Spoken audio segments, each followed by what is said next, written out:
అందరికీ నమస్కారం. మీనాకుమారి చదలవాడ.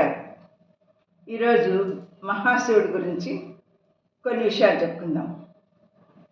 మహాశివుడు కూడా దశావతారాలు ఎత్తారు. అంటే విష్ణుమూర్తి దశావతారాలు చాలామంది తెలుసు.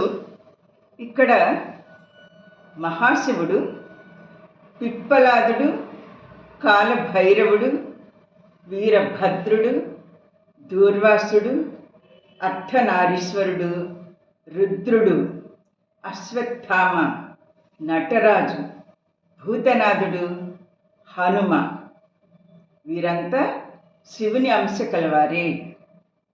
నమశివాయ అని స్మరిస్తే చాలు, ఆయన వెంటనే మన పైన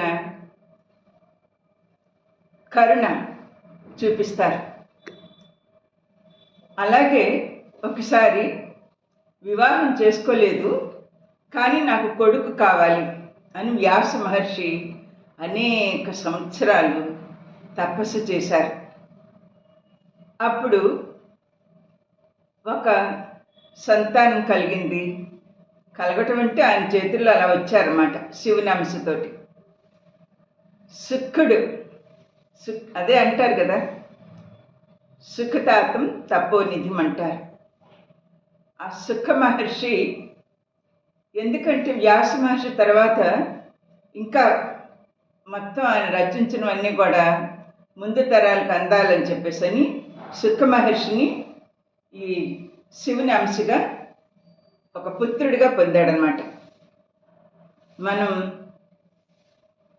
బోళా శంకరుని స్మరించినట్లయితే ఇంకా జన్మలు ఎత్తనవసరం లేదు. ఆ మహాశివుని స్మరిద్దాం. భూమి మీద మనం మళ్ళీ జనన మరణ చక్రాల్లో చిక్కుకునే పని లేదు.